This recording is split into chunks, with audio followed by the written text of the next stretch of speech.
1 Roi, chapitre 12. La rébellion de Jéroboam.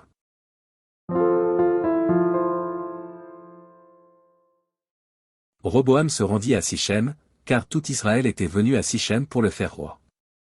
Lorsque Jéroboam, fils de Nébat, eut des nouvelles, il était encore en Égypte, où il s'était enfui loin du roi Salomon, et c'était en Égypte qu'il demeurait. On l'envoya appeler. Alors Jéroboam et toute l'assemblée d'Israël vinrent à Roboam et lui parlèrent ainsi. Ton père a rendu notre joug dur, toi maintenant, allège cette rude servitude et le joug pesant que nous a imposé ton père. Et nous te servirons. Il leur dit, allez, et revenez vers moi dans 3 jours. Et le peuple s'en alla. Le roi Roboam consulta les vieillards qui avaient été auprès de Salomon, son père, pendant sa vie, et il dit, que conseillez-vous de répondre à ce peuple? Et voici ce qu'ils lui dirent, si aujourd'hui tu rends service à ce peuple, si tu leur cèdes, et si tu leur réponds par des paroles bienveillantes, ils seront pour toujours tes serviteurs. Mais Roboam laissa le conseil que lui donnaient les vieillards, et il consulta les jeunes gens qui avaient grandi avec lui et qui l'entouraient. Il leur dit, que conseillez-vous de répondre à ce peuple qui me tient ce langage, allège le joug que nous a imposé ton père? Et voici ce que lui dirent les jeunes gens qui avaient grandi avec lui, tu parleras ainsi à ce peuple qui t'a tenu ce langage. Ton père a rendu notre joug pesant, et toi, allège-le nous. Tu leur parleras ainsi, mon petit doigt est plus gros que les reins de mon père. Maintenant, mon père vous a chargé d'un joug pesant, et moi je vous le rendrai plus pesant, mon père vous a châtié avec des fouets, et moi je vous châtierai avec des scorpions. Jéroboam et tout le peuple vinrent à Roboam le 3e jour, suivant ce qu'avait dit le roi, revenez vers moi dans 3 jours. Le roi répondit durement au peuple. Il laissa le conseil que lui avaient donné les vieillards. Et il leur parla ainsi d'après le conseil des jeunes gens, mon père a rendu votre joug pesant, et moi je vous le rendrai plus pesant, mon père vous a châtié avec des fouets, et moi je vous châtierai avec des scorpions. Ainsi le roi n'écouta point le peuple, car cela fut dirigé par l'Éternel, en vue de l'accomplissement de la parole que l'Éternel avait dite par Achija de Silo à Jéroboam, fils de Nébat. Lorsque tout Israël vit que le roi ne l'écoutait pas, le peuple répondit au roi, quelle part avons-nous avec David? Nous n'avons point d'héritage avec le fils d'Isaïe. À tes tentes, Israël. Maintenant, pourvois à ta maison, David.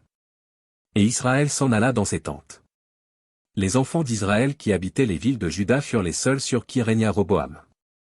Alors le roi Roboam envoya Adoram, qui était préposé aux impôts. Mais Adoram fut lapidé par tout Israël, et il mourut. Et le roi Roboam se hâta de monter sur un char, pour s'enfuir à Jérusalem. C'est ainsi qu'Israël s'est détaché de la maison de David jusqu'à ce jour. Tout Israël ayant appris que Jéroboam était de retour, ils l'envoyèrent appeler dans l'assemblée, et ils le firent roi sur tout Israël. La tribu de Juda fut la seule qui suivit la maison de David.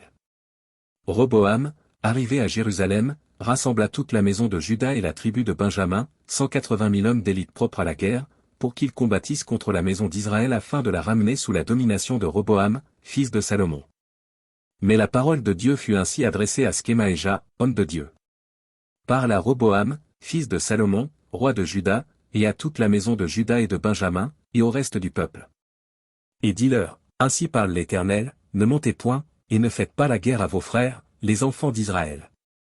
Que chacun de vous retourne dans sa maison, car c'est de par moi que cette chose est arrivée. Ils obéirent à la parole de l'Éternel, et ils s'en retournèrent, selon la parole de l'Éternel. Jéroboam bâtit Sichem sur la montagne d'Éphraïm, et il y demeura, puis il en sortit, et bâtit Penuel.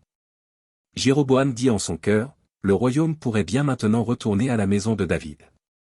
Si ce peuple monte à Jérusalem pour faire des sacrifices dans la maison de l'Éternel, le cœur de ce peuple retournera à son Seigneur, à Roboam, roi de Juda, et ils me tueront et retourneront à Roboam, roi de Juda.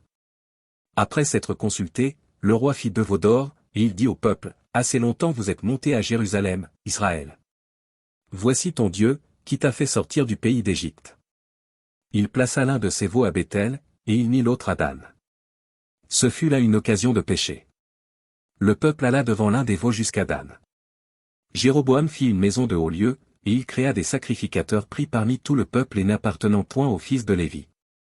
Il établit une fête au 8e mois, le 15e jour du mois, comme la fête qui se célébrait en Juda, et il offrit des sacrifices sur l'autel. Voici ce qu'il fit à Béthel afin que l'on sacrifiât au veau qu'il avait fait. Il plaça à Béthel les prêtres des hauts lieux qu'il avait élevés. Et il monta sur l'autel qu'il avait fait à Béthel, le 15e jour du 8e mois, mois qu'il avait choisi de son gré. Il fit une fête pour les enfants d'Israël, et il monta sur l'autel pour brûler des parfums.